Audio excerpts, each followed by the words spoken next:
Hello दोस्तों, स्वागत है आपका कॉमिक्स टाइम्स में। और आज हम शुरू कर रहे हैं राम रहीम की सीरीज। तो राम रहीम की सीरीज की पहली कॉमिक्स है आफत के पुतले। आफत के पुतले से शुरू करता हूं मैं। और आप हमारे चैनल को जितना ज़्यादा हो सके सब्सक्राइब करें, लाइक करें। सब्सक्राइब तो करें ही करें, क्योंकि उसी से हमें प्रोत्साहन मिलेगी और हम और भी कॉमिक्स अपलोड करते रहेंगे। चलिए, ये पहला पेज है आफत के पुतले राम रहीम सीरीज की पहली कॉमिक्स, और इसका पहला पेज है, आप देख सकते हैं। Double secret agent 1/2 Ram Rahim. आफत के पुतले, लेखक Vimal Chatterjee. Double secret agent Ram Rahim. पिछले अंक। दुश्मनों के दुश्मन में आपने पढ़ा कि एक खतरनाक चीनी मुजरिम हिमांशु विश्व भर के भयानक एवं छाटे हुए मुजरिमों को काले टापू में एकत्रित करता है, जहां वो विश्व को फतह करने के लिए असंख्य उच्च कोटि के वैज्ञानिकों से तरह तरह के भयानक आविष्कार भी करवाता है। उन सभी वैज्ञानिकों का या तो उसने अपहरण किया होता है या फिर उन्हें दौलत के बल पर खरीदा होता है। उन्हीं वैज्ञानिकों की तरह जब भारत के एक बड़े वैज्ञानिक प्रोफेसर घोष का भी अपहरण करवाता है, तो भारत की बाल सीक्रेट सर्विस के चीफ मिस्टर मुखर्जी अपने विभाग के 2 होनहार बच्चे double secret agent 001/2 Ram Rahim को काले टापू पर प्रोफेसर घोष को छुड़ाने और हिमांशु को समाप्त करने के लिए भेजते हैं। राम रहीम काले टापू पर पहुंचकर भयानक तबाही मचाते हैं और हिमांशु के कई वफादार सैनिकों को मौत के घाट उतारते हैं। तब हिमांशु अपने विश्वस्तरीय सैनिक ऑफिसर कर्नल डॉन को उन्हें जिंदा या मुर्दा पकड़ने के लिए भेजते हैं। कर्नल डॉन अपने चुने हुए कुछ विशेष आदमियों के साथ लड़ाई के अत्याधुनिक सामानों से लैस हेलीकॉप्टर द्वारा उन्हें जा घेरते हैं, लेकिन बहादुर एवं जांबाज राम रहीम उसे उसके हेलीकॉप्टर सहित नष्ट कर देते हैं और उन दोनों हेलीकॉप्टर तक किसी तरह पहुंच पाने में सफल हो जाते हैं, जिनमें अन्य सैनिक वहां पर आए होते हैं। फिर वे उन दोनों में से एक हेलीकॉप्टर पर कब्जा करने के लिए उनके निकट खड़े 2 सैनिकों पर अपनी गनों से निशाना साधते हैं। फिर क्या होता है, यह आप प्रस्तुत चित्रांक में पढ़ें। दूसरे ही पल राम रहीम के हाथों में थमी गनें एक साथ गरज उठी। तर तर तर, ओह उफ! दोनों का निशाना अचूक था। दोनों सिपाही किसी कटे वृक्ष के समान धरती पर लुढ़क कर शांत हो गए। राम रहीम पूरी शक्ति से हेलीकॉप्टर की ओर दौड़ पड़े। रहीम, तुम पायलट सीट संभाल लो, तब तक मैं दूसरे हेलीकॉप्टर में टाइम बम फिट करता हूं ताकि सैनिक हमारा पीछा न कर सके। ओके। फिर राम रहीम लपक कर हेलीकॉप्टर पर चढ़ गया और राम अपनी जेब में से एक शक्तिशाली टाइम बम निकाल दूसरे हेलीकॉप्टर के पैड पर सेट करने लगा। जल्दी करो राम, गोलियों की आवाज़ सुनकर सैनिक यहाँ आते ही होंगे। बस 1 मिनट, तुम इंजन स्टार्ट रखो। उधर पेड़ों के झुरमुटों में राम रहीम की तलाश करते अन्य सैनिक गोली चलने की आवाज़ को सुनकर चौंके। फायरिंग हेलीकॉप्टर की ओर ही हुई है, शायद जासूस छोकरे वही हैं, जल्दी चलो। लेकिन मेजर कुंग के साथ साथ अन्य सैनिकों के वहां पहुंचने से पहले ही राम दूसरे हेलीकॉप्टर में टाइम बम फिट करके पश्चात सकुशल रहीम के बराबर वाली सीट पर पहुंच चुका था। वे देखो रहीम, सैनिक आ पहुंचे, जल्दी से हेलीकॉप्टर ऊपर उठा आने दो, अब वे हमें नहीं पा सकेंगे। हेलीकॉप्टर में बैठे राम रहीम को हाथ से निकलता देख मेजर कुंग क्रोध से चीख उठा, बचकर न जाने पाए, फायर! फिर मेजर कुंग सहित सभी सैनिकों ने राम रहीम की हेलीकॉप्टर पर बेतहाशा फायरिंग आरंभ कर दिया। तर तर तर तर धाएं धाएं। लेकिन कुशल पायलट रहीम हेलीकॉप्टर को उनकी फायरिंग रेंज से निकाल कर आकाश की ऊंचाइयों में ले जाने में सफल हो गया। उफ, हाथ से निकले जा रहे हैं। जल्दी करो, दूसरे हेलीकॉप्टर में सवार हो जाओ। हमें हमें उन्हें किसी भी कीमत पर हाथ से निकल कर जाने नहीं देना है, वरना हम सबकी खैर नहीं। शीघ्र ही कुंग सहित जितने सैनिक उस हेलीकॉप्टर में आ सकते थे सवार हुए और पायलट ने उसे उड़ाते हुए रहीम के हेलीकॉप्टर के पीछे लगा दिया। राम भैया, वे हमारा पीछा कर रहे हैं। हाँ, लेकिन उन मूर्खों को अपने अंजाम का पता नहीं। टाइम बम फटने में अब केवल 3 सेकंड ही बचे हैं। और ठीक 3 सेकंड बाद बड़ा वे मारा। ये सभी गए काम से। मेजर कुंग के साथ साथ अन्य सभी सैनिक के भी हेलीकॉप्टर के साथ परखच्चे उड़ गए। रहीम, तुम हेलीकॉप्टर को उस दिशा में ले चलो। कोई उचित एवं सुरक्षित स्थान देख कर लैंड करेंगे। ज़्यादा समय तक हेलीकॉप्टर में सफ़र करना हमारे खतरे से खाली नहीं, ठीक है। और रहीम ने हेलीकॉप्टर का रुख राम की बताई दिशा की ओर कर दिया और कुछ ही देर बाद हेलीकॉप्टर एक जंगल के ऊपर से गुजरा। राम भैया, मेरे विचार से इस जंगल से अधिक सुरक्षित और उपयुक्त स्थान हमें छुपने के लिए अन्य कहीं नहीं मिलेगा। ठीक कहते हो, लेकिन हेलीकॉप्टर को उतारने के लिए समतल स्थान की ज़रूरत है। तुम हेलीकॉप्टर नीचे करो, मैं देखता हूँ, शायद कोई समतल स्थान दिखाई दे जाए। अभी लो। कहने के साथ ही रहीम ने हेलीकॉप्टर की गति धीमी कर दी और उसे नीचे उतारने के प्रयत्न करने लगा। शीघ्र ही, रहीम, वो देखो, एक छोटा सा समतल स्थान है। हेलीकॉप्टर को थोड़ी सी सावधानी और चेष्टा के साथ वहां पर उतारा जा सकता है। हाँ, मुश्किल है, लेकिन फिर भी कोशिश करता हूँ। और रहीम काफ़ी सावधानी बरतते हुए पेड़ों के मध्य में हेलीकॉप्टर को उस समतल स्थान पर उतारने में सफल हो गया। मेरे विचार से यहाँ आसानी से कोई हेलीकॉप्टर को नहीं देख पाएगा, लेकिन मैं तो इस समय यहाँ के सम्राट हिमांशु के बारे में सोच रहा हूँ। जब उसे उन सब घटनाओं की सूचना मिले तो वो अपना सिर पीट लेगा। परंतु यह बात भी मत भूलो रहीम कि वह अब हमारी खोजबीन में टापू का चप्पा चप्पा छान मारेगा और हमें समाप्त करने की हर संभव कोशिश करेगा। अब जब ओखली में सर दे दिया है तो मुसले से क्या डरना। चलो कहीं बैठकर कुछ खा पी लें और आसपास के स्थान का भी निरीक्षण कर ले। ठीक है, चलो। उधर हिमांशु के महल में क्या कहा, बहुत से सैनिकों के साथ साथ कर्नल डॉन और मेजर कुंग को भी उन दोनों छोकरों ने मार मौत के घाट उतार दिया। हाँ महामहिम, यही नहीं बल्कि वे हमारा एक सैनिक हेलीकॉप्टर भी ले उड़े हैं। प्राप्त सूचनाओं के अनुसार उन्हें दक्षिण के जंगलों की ओर जाते देखा गया है।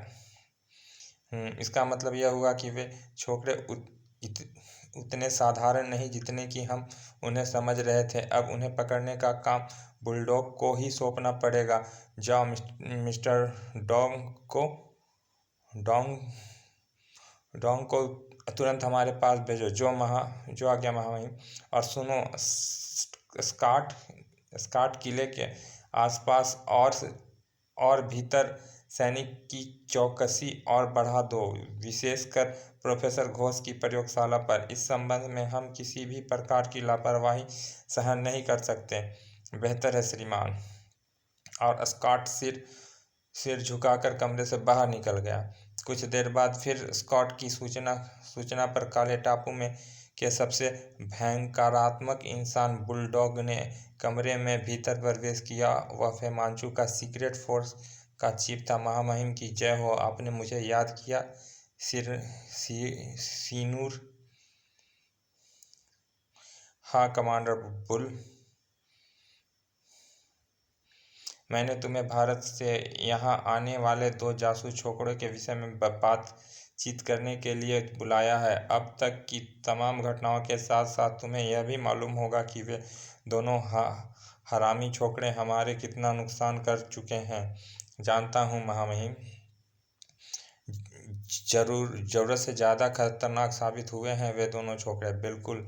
और इसीलिए मैं चाहता हूं कि अब उन्हें और कोई मौका दिए बिना तुरंत समाप्त कर दिया जाए, वरना वे आज़ादी से घूमते हुए इसी तरह तबाही मचाते रहें तो मुझे डर है कि न केवल वह दिन पूरे टापू को नष्ट करके प्रोफेसर घोष को ले उड़ेंगे, बल्कि हमारी वर्षों की मेहनत और ख्वाबों पर भी पानी फेर देंगे। परंतु महामहिम, उन्हें पकड़ने और समाप्त करने का कार्य भरत तो अपने कर्नल डॉन को सौंपा हुआ था। क्या कर रहा है वो? कर्नल डॉन और मेजर कुंग उन दोनों छोकरों द्वारा मारे जा चुके हैं कमांडर। कमांडर बुलडॉग चौंककर बुरी तरह से उछल पड़ा। व्हाट? कर्नल डॉन और मेजर कुंग मारे जा चुके हैं? हाँ, इसीलिए उन कुत्तों को समाप्त करने के लिए मुझे तुम्हें बुलाना पड़ा है। मैं चाहता हूँ अब तुम ही निपटो उनसे। पल भर तक तो बुलडॉग सकते में ही सिर हिला सकते की सी हल्के में खड़ा रहा, लेकिन पल भर तक तो बुलडॉग सकते की हालत में ही खड़ा रहा, लेकिन दूसरे ही पल क्रोध से उसकी आंखें से चिंगारियां सी फूटने लगी। वे कुत्ते अब मेरे हाथ नहीं बचेंगे महामहिम, मुझे आज्ञा दीजिए, मैं तुरंत उनकी खोजबीन आरंभ करता हूँ।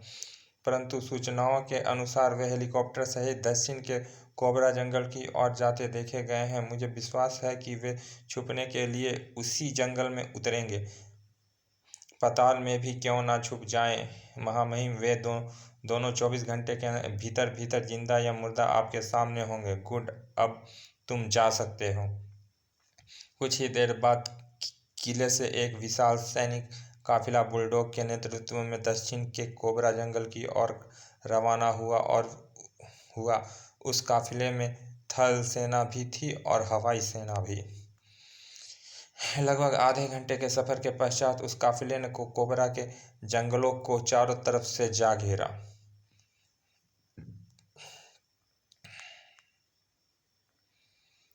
सुनो सॉकी, तुम ट्रांसमीटर द्वारा इस ऑपरेशन के air force in charge mister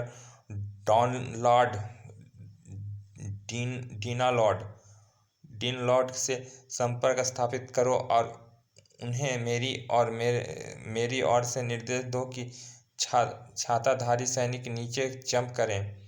yes commander.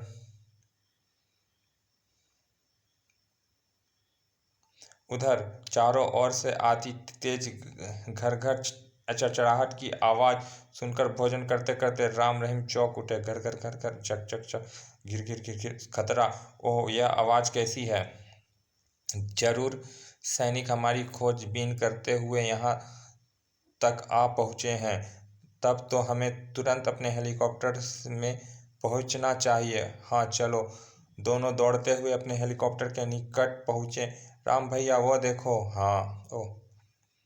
तभी आकाश में मंडराते उन असंख्य विमानों ने अनगिनत छाताधारी सैनिकों को बाहर उगल दिया। मारे गए छाताधारी सैनिक। लगता है इस बार फेमांचू ने हमें समाप्त करने के लिए कोई कसर नहीं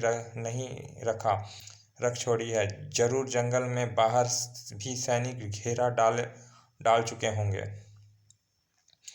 सोचने विचारने में समय नष्ट मत करो राम, हेलीकॉप्टर लेकर निकल चलते हैं यहाँ से।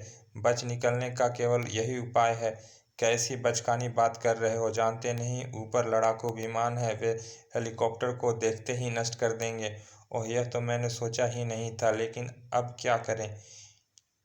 यहाँ से बच निकलने का केवल एक ही उपाय है। पश्चिम की ओर से इस जंगल को जल्द से जल्द पार कर समुद्र तट पर पहुँच जाएं। मुझे विश्वास है उस तरफ सैनिकों ने घेरा नहीं डाला होगा। समुद्र में पहुंचकर हम विमानों के आक्रमण से भी बच सकते हैं। ओह, तो फिर जल्दी चलो, छाताधारी सैनिक नीचे पहुंचने ही वाले हैं। दूसरे ही क्षण दोनों पूरी शक्ति से पश्चिम दिशा की ओर दौड़ पड़े, लेकिन नीचे उतरते छाताधारी सैनिकों की दृष्टि उन पर पड़ चुकी थी। वे रहे दोनों छोकरे, शायद समुद्र की ओर भाग रहे हैं। खत्म कर दो इन्हें। तर तर तर तर रट टट टट। फायरिंग के साथ साथ छाताधारी सैनिकों ने दस्ती बमों का भी प्रयोग किया। मौत बहादुरों के सामने ही घुटने टेकती है। रहीम, हिम्मत मत हारो, बड़ा लहराते हुए दौड़ो रहीम, वरना बचना असंभव है। लेकिन वे तो दस्ती बम का भी प्रयोग कर रहे हैं। तभी तत तत धाए धाए, रहीम बचो, अब इन कमबख्तों का भी इसी समय सामने आना था। वे वही छाताधारी सैनिक थे जो धरती पर पहुंचने के पश्चात ही उनकी खोज में आगे बढ़ रहे थे। लेकिन उन पर दृष्टि पड़ते ही राम रहीम ने इधर उधर खड़े पेड़ों की ओट में छलांग लगा दी। पेड़ों की ओट में पहुंचते ही दोनों ने अपने गनों सीधी की, और इससे पहले कि सामने वाले सैनिक संभल पाते, उनके गने खूनी कहा लगा उठी। कुत्ते, अब तुम में से एक भी नहीं छोड़ूंगा। तर तर तर, आई हाय उफ। अगले ही पल उन सैनिकों की लाशों खून से लथपथ धरती पर पड़ी दिखाई दे रही थी। यह सब तो पहुंच गए अपने बाप दादाओं के पास। चिंता मत करो, मेरी गन उनसे भी निपटने के लिए तैयार है। समय नष्ट ना करके निकल चलो। फायरिंग की आवाज़ सुनकर अन्य सैनिक यहाँ पहुँचते ही होंगे, लेकिन सावधान रहना, इसी तरह आगे और भी छाताधारी सैनिकों से सामना हो सकता है। चिंता मत करो, मेरी गन उनसे भी निपटने को तैयार है। उधर राम रहीम को चारों ओर खोज रहे थे अन्य छाताधारी सैनिक। फायरिंग की आवाज़ सुनकर चौंक पड़े। फायरिंग उस तरफ से हुई, चलो। उधर राम रहीम बेहद बेतहाशा भागे जा रहे थे। साहस फिर कुछ सैनिकों को एक तरफ से आते देख उन्हें पुनः एक पेड़ की ओट में हो जाना पड़ा। वे इधर ही आ रहे हैं और बिना उनसे निपटे आगे बढ़ना संभव नहीं। निकट आने दो, फिर इनसे भी निपट लेंगे। राम पर उन सैनिकों की दृष्टि नहीं पड़ी थी। यही कारण था कि वे बिना पोजीशन लिए सीधे उनकी ओर ही बढ़े चले जा रहे थे। वे निकट आ पहुंचे। चिंता मत करो, यह दस्ती बम उन्हें चीखने तक का भी मौका नहीं देगी। और फिर जैसे ही वे सैनिक राम रहीम के निकटता से होकर गुजरे, रहीम के द्वारा फेंके गए दस्ती बम उनकी मध्य धरती से टकराए और भयानक विस्फोट के साथ फट पड़ा। उधर राम ने भी बिना एक पल नष्ट किए अपने स्टेनगन का मुंह खोल दिया। प्रणाम, भागो, आह दुश्मन जासूस, उफ तत हाय मरा, और सभी सैनिक मारे गए। राम रहीम पेड़ की ओट से निकलकर फिर आगे भाग खड़े हुए। तभी पीछे से एक शोर उभरा, वे रहे हरामजादे, खत्म कर दो उन्हें। कुत्ते फिर आ पहुंचे। रुको मत, दौड़ते रहो। उन्हें दूर गति से निरंतर दौड़ते हुए सैनिकों ने उन पर गोलियां बरसानी आरंभ कर दी। रट। लेकिन गोलियां की रेंज से बाहर होने के कारण राम रहीम सुरक्षित ही रहे। राम रहीम के दौड़ने की गति इस बार कुछ इतनी जबरदस्त थी कि शीघ्र ही वे उन सैनिकों से काफी पीछे छोड़ जंगल के अंतिम सिरे पर पहुंच गए थे। अब सामने उन्हें विशाल समुद्र फैला दिखाई दे रहा था। शुक्र है इस तरफ कोई नहीं है, ना विमान और ना ही सैनिक। हाँ, लेकिन इससे पहले कि सैनिक हमारे पीछा करते हुए यहाँ तक पहुँचे, हमें समुद्र के रास्ते से होकर किनारे पर पहुँच जाना चाहिए। फिर वहाँ से किले तक पहुँचने का कोई उपाय करेंगे। ठीक है, चलो। लेकिन पेड़ों की झुरमुटों से निकलकर वे दोनों जैसे ही खुले स्थान पर पहुंचे, आसपास फैली चट्टानों से सैकड़ों बंदूकों की नालें निकलकर उनकी ओर तन गई। खबरदार, अपनी गनें फेंक दो और हाथ ऊपर कर लो, वरना भून कर रख दिए जाओगे। ओह, आखिर फंस ही गए, दुश्मन के जाल में मारे गए। चलिए दोस्तों, राम रहीम की इस कॉमिक का पहला भाग यहाँ समाप्त करते हैं। मिलते हैं दूसरे भाग में। हमारे चैनल को सब्सक्राइब करें और लाइक तो करें ही करें। चलिए मिलते हैं दूसरे भाग में।